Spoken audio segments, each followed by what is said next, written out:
जय श्री कृष्णा। कैसे हो? सभी अच्छे होंगे और कोरोना के इस समय में अपने अपने घर पर सुरक्षित और स्वस्थ होंगे। देखते हैं मानव तंत्र अध्याय 2 क्लास 10 हम पढ़ रहे थे, जिसमें पाचन तंत्र का टॉपिक हम आज देखेंगे। किस प्रकार पाचन की क्रिया होती है और शरीर में पाचन तंत्र के द्वारा जटिल पदार्थों का सरलीकरण किस प्रकार किया जाता है उसको पढ़ेंगे। दोस्तों, सबसे पहले ध्यान देने योग्य ये बात है कि आप पाचन तंत्र पढ़ रहे हैं तो सीधी सी बात है कि हमारे द्वारा भोजन को शरीर में ग्रहण किया जाता है और वह भोजन विभिन्न माध्यमों के द्वारा होते हुए अपने अपशिष्ट पदार्थों के रूप में शरीर से वापस बाहर त्याग भी दिया जाता है। अब हम भोजन ग्रहण क्यों करते हैं? हम भोजन किस लिए ग्रहण करते हैं? क्योंकि हमें उससे ऊर्जा मिलती है। सीधी सी बात है, हम भोजन क्यों ग्रहण करते हैं? ऊर्जा प्राप्ति के लिए। और जो ऊर्जा मिलती है वो उस भोजन के अंदर उपस्थित पोषक तत्वों के द्वारा मिलती है। किसके द्वारा मिलती है? पोषक तत्वों के द्वारा। जैसे कि आपने पिछली कक्षा में पढ़े होंगे, कार्बोहाइड्रेट,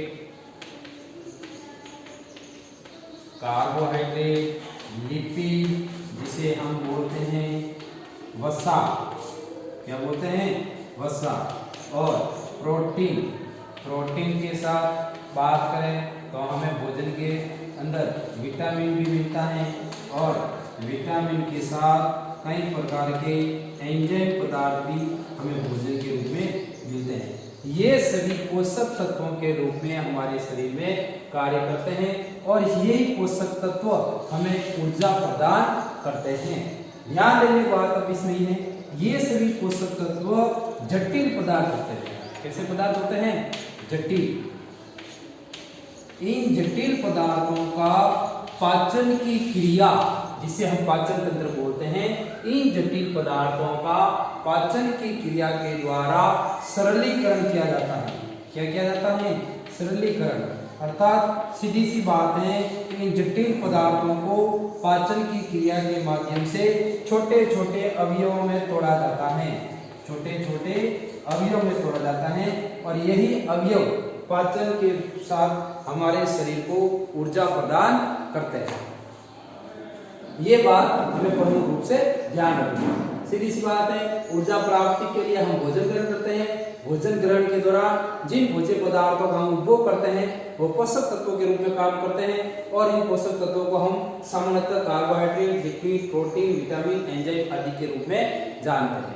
अब आगे देखें, पाचन तंत्र की क्रिया विभिन्न चरणों से होते हुए पूर्ण होती है।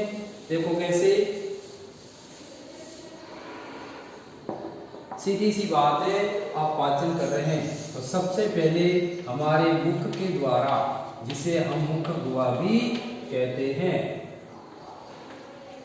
मुख के द्वारा भोजन हमारे शरीर में प्रवेश करता है। जो हमारा ये ऊपर का मेन हिस्सा है, ये है हमारा मुख गुहा। यहाँ पर भोजन आता है जहाँ पर हमारे जीभ, जिसे हम जीभ या जीवा बोलते हैं,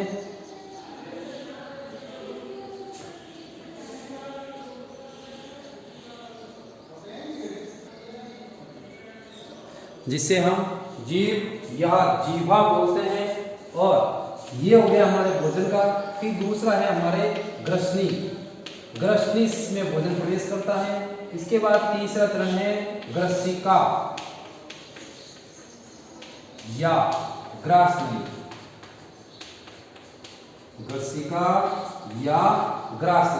भोजन हमारे मुख से ग्रसनी से ग्रसिका और ग्रसिका से होते हुए भोजन हमारे आमाशय में प्रवेश करता है। आमाशय से होते हुए भोजन की क्रिया छोटी आंत में पहुंचती है, और छोटी आंत से यह बड़ी आंत में पहुंचता है और बड़ी आंत से होते हुए ये सबसे अंतिम मल द्वार पर पहुंचता है, जहाँ से भोजन ग्रहण किया जाता है।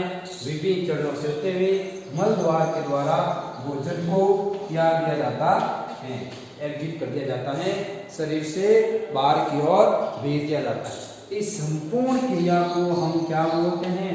आहार नाल। संपूर्ण क्रिया को हम क्या बोलते हैं?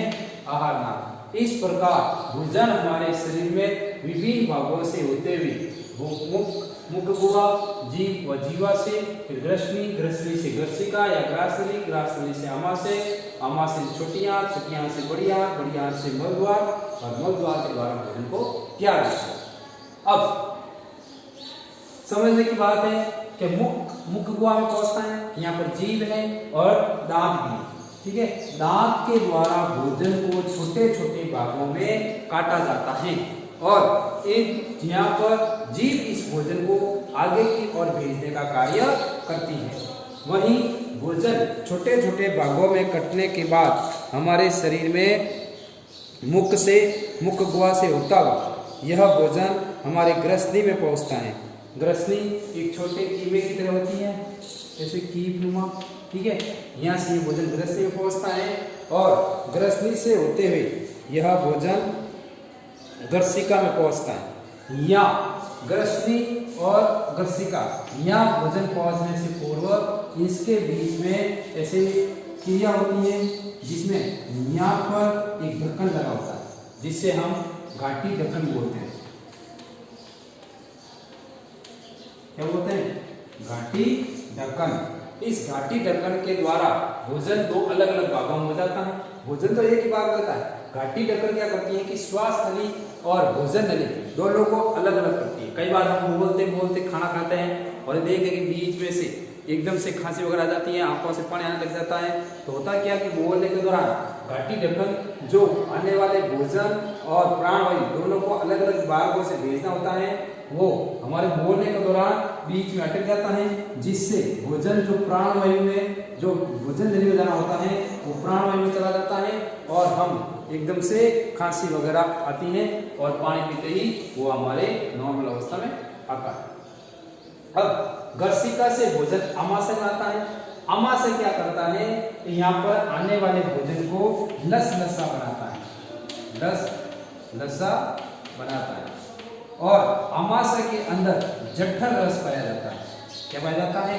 जठर रस, जिसे हम बोलते हैं HCl। HCl एक अम्ल है और यहाँ पर भोजन आने के बाद अम्लीय प्रकृति का हो जाता है। अम्लीय प्रकृति का यह भोजन कहाँ पर बनता है? आमाशय के अंदर। आमाशय तक भोजन का पाचन पूर्ण रूप से नहीं होता, अधपचा भोजन रहता है और फिर आता है छोटी आंत। छोटी आंत और बड़ी आंत नाम अलग है, ये साइज में बड़ी है अर्थात लंबाई में, और बड़ी आंत है वो अपने गेज में मोटाई बड़ी होती है इसकी। छोटी आंत में सबसे ज्यादा भोजन का अवशोषण व पाचन होता है। छोटी आंत में जितना भी भोजन है उसका पाचन की क्रिया हो जाती है और छोटी आंत में जो भोजन पाचन की क्रिया में शेष रह जाता है जिसमें पाचन नहीं होता है, और बड़ी आंत में पहुंचने के बाद किण्वन की क्रिया के द्वारा, कौन सी क्रिया? किण्वन की क्रिया के द्वारा यहाँ पर भोजन का पूर्ण रूप से पाचन कर लिया जाता है और यहाँ पर जो बचा हुआ भोजन है, जो उपयोगी पोषक तत्व है, हमारे शरीर के विभिन्न अंगों में भेज दिए जाते हैं और बचा हुआ अपशिष्ट पदार्थ है वो मल द्वार के द्वारा हमारे शरीर से त्याग दिया जाता है। इस प्रकार हम पाचन की क्रिया में भोजन को मुख गुहा से लेकर मल द्वार तक समझते हैं। एक बार पुनः मैं बताना चाहूंगा कि हमारा उद्देश्य अभी कोरोना काल के दौरान आपको पूर्ण रूप से पढ़ाई से जुड़े रखने का है। इसके बारे में विस्तृत चर्चा भी हम क्लास के दौरान करेंगे। ऑनलाइन क्लास में इतनी चीजें संभव नहीं हो पाती है, लेकिन जो स्टूडेंट अभी बोर्ड की क्लास की तैयारी कर रहे हैं वो घर पर बैठे बैठे अपने अध्ययन को नियमित जारी रखें और एक मोटे मोटे तौर पर हर ह्यूमन बॉडी के सिस्टम को मोटे मोटे रूप में तैयार कर लें, ताकि जब भी आप स्कूलें खुलने के बाद अपनी तैयारी को शुरू करें तब आपके सामने एक पहले से आधार बना हुआ हो, ताकि आप अपने अध्ययन को और ज़्यादा नियमित और उचित रूप से कर सकें। धन्यवाद। अगले वीडियो में देखेंगे पाचन की क्रिया में किस प्रकार पाचन तंत्र को डायग्राम के द्वारा समझेंगे और इसमें अलग अलग प्रकार की ग्रंथियां पाई जाती हैं जो भोजन को लचीला और पाचन योग्य बनाती है। वो हम अगले वीडियो में पढ़ेंगे। और इससे संबंधित आप क्लास 10 की किताब के चैप्टर को देखें और वहां से विषय वस्तु को पढ़ें और समझेंगे, और इन सभी के प्रमुख क्वेश्चन आपको भेज भी दिए जाएंगे, जिसका आप घर पर बैठे हुए होमवर्क करते हुए उसको पूर्ण रूप से तैयार करें। जय श्री कृष्णा, अगले वीडियो में मिलते हैं।